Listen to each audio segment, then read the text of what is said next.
Lady doctor murder case एक ऐसा case जिसने सिर्फ पश्चिम बंगाल ही नहीं बल्कि पूरे देश को झकझोर कर रख दिया। RG Kar medical college and hospital में सेकेंड ईयर की लेडी डॉक्टर के साथ हुए दुष्कर्म और हत्या का मामला जब सामने आया तभी से इसने हर किसी को चौंका दिया।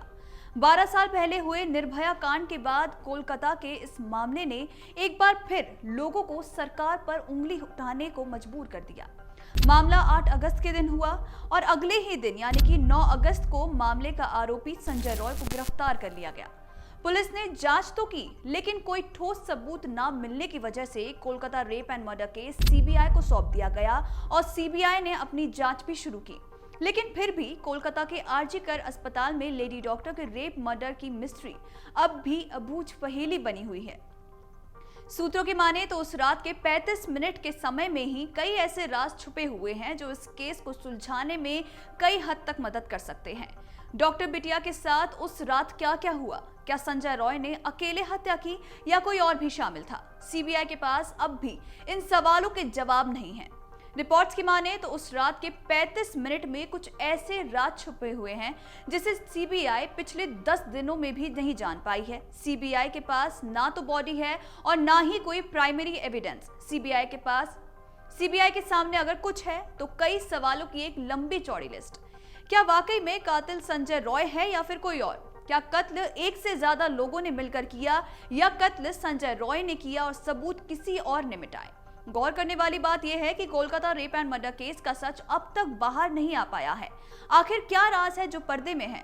क्या कोलकाता पुलिस की थ्योरी सीबीआई के गले नहीं उतर रही है? संदीप घोष को 8-9 अगस्त के बारे में क्या कुछ पता है?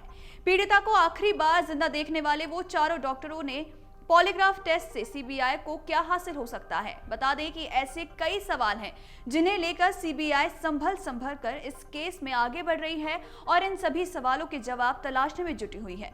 लेकिन गौर करने वाली बात यह भी है कि सीबीआई के सामने ऐसी कई चुनौतियां भी हैं जिसके चलते उसे 1-2 नहीं बल्कि 6 लोगों के पॉलीग्राफ टेस्ट कराने की जरूरत पड़ी है।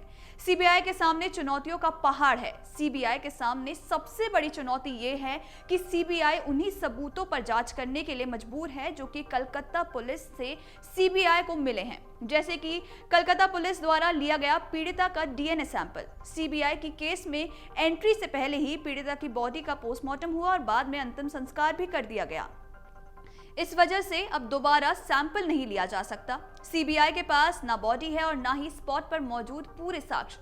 मौका वारदात पर एक से ज्यादा लोगों के फुटप्रिंट्स हैं जो जांच में अड़चन पैदा कर रहे हैं। सेमिनार हॉल में इस कदर क्राइम सीन से छेड़खानी हुई है जिस वजह से जब तक सीबीआई के पास जांच आई तब तक स्पॉट यानी कि क्राइम सीन पर इतने लोगों का आना जाना हुआ कि साक्ष्य में घालमेल हो गया।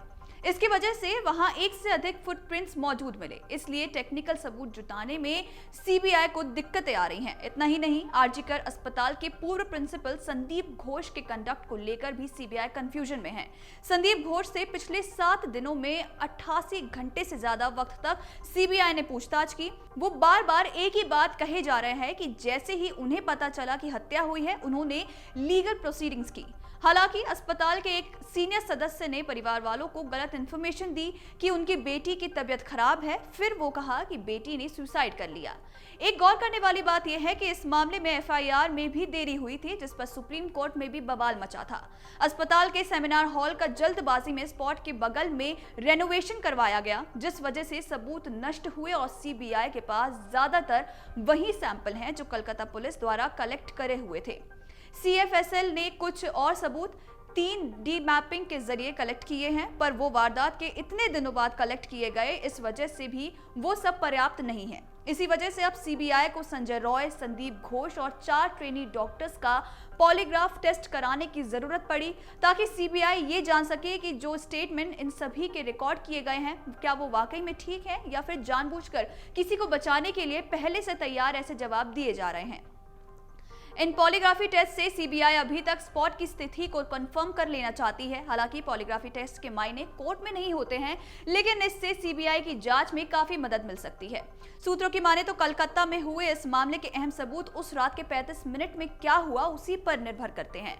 मामले के वो 35 मिनट केस का अहम हिस्सा बताए जा रहे हैं। आपको बता दें कि इस केस को लेकर जो सीबीआई ने दावा किया कि स्टेट पुलिस जिस वजह से क्राइम सीन को पूरी तरह खराब कर दिया गया, इसलिए उनको क्राइम सीन से ज्यादा एविडेंस नहीं मिल पाए। सीबीआई ने सुप्रीम कोर्ट में इस बात को लेकर दावा भी किया कि कोलकाता पुलिस ने क्राइम सीन को सुरक्षित नहीं रखा। अब बड़ा सवाल यह है कि सीबीआई ने जिस क्राइम सीन की सीएफएसएल के एक्सपर्ट्स के जरिए जांच करवाई, क्या वो सीएफएसएल के एक्सपर्ट्स छुपे हुए सबूत नहीं तलाश कर पा रहे हैं? और आखिर उन 35 मिनट में क्या हुआ था जिससे सीबीआई को मदद मिल सकती है? अब देखना यह होगा कि इस सवाल का जवाब सीबीआई कब तक ढूंढ पाती है। अगर आप ये वीडियो YouTube पर देख रहे हैं तो हमारे चैनल को सब्सक्राइब करें और बेल आइकन को दबाना ना भूलें। अगर आप Facebook पर ये वीडियो देख रहे हैं तो हमारे पेज को लाइक करें।